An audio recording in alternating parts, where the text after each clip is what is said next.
রাজধানী রামপুর অঞ্চলে যার নেতৃত্বে জুলাই আন্দোলনের সময় এই ছাত্রদের যে গণপ্রতিরোধ তা গড়ে উঠেছিল শরীফ ওসমান হাদী, গেল 15 মাসে এই স্বল্প সময়ের ব্যবধানে যিনি রাজনীতিতে তার যে ফুটপ্রিন্ট বলা চলে তা তিনি রেখে গেছেন শরীফ ওসমান হাদী।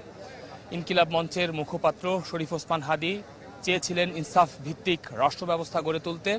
শরীফ ওসমান হাদী চেয়েছিলেন যে সাংস্কৃতিক আগ্রাসন বাংলাদেশের মানুষের উপর চাপিয়ে দেওয়া হয়েছে গেল 53-54 বছর ধরে, সে সাংস্কৃতিক আগ্রাসন ভেঙে চুড়ে এই বাংলাদেশের মানুষের সাথে এই বাংলাদেশের ধর্ম, তাদের যে নিজস্ব কৃষ্টি কালচার রয়েছে, সে কৃষ্টি কালচারের আলোকে সাংস্কৃতিক আগ্রাসন প্রতিরোধের স্বপ্ন তিনি দেখেছিলেন।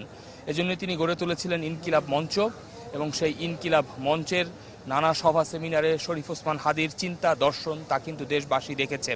আততায়ীর গুলিতে চলতি মাসের 12 তারিখ তিনি মারাত্মকভাবে আহত হন। জীবন মৃত্যুর সন্ধিক্ষণে প্রায় 6 দিনের মতো তিনি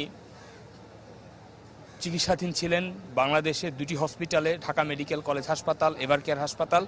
তার পরবর্তীতে তাকে নিয়ে যাওয়া হয় সিঙ্গাপুরে জেনারেল হাসপাতালে।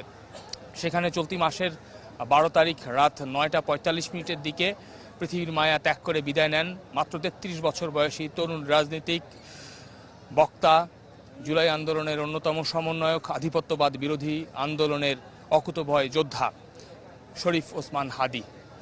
দর্শক, আপনারা রয়েছেন রাজধানীর মানিক মে অ্যাভিনিউতে। মানিক মে অ্যাভিনিউ এবং জাতীয় সংসদ ভবনের দক্ষিণ প্লাজায় হাজার হাজার লক্ষ মানুষ শরীফ ওসমান হাদীকে শেষ বিদায় জানাতে এখানে এসে জড়ো হয়েছেন। শরীফ ওসমান হাদীর মরদেহ নিয়ে আসা হয়েছে জাতীয় সংসদ ভবনের দক্ষিণ প্লাজায়। লাল সবুজের পতাকা মোড়ানো শরীফ ওসমান হাদীর এই মাত্র ভেতরে প্রবেশ করলো। আমরা মরদেহবাহী গাড়ির সামনে ঢাকা বিশ্ববিদ্যালয়ের শিক্ষার্থীদের দেখছি।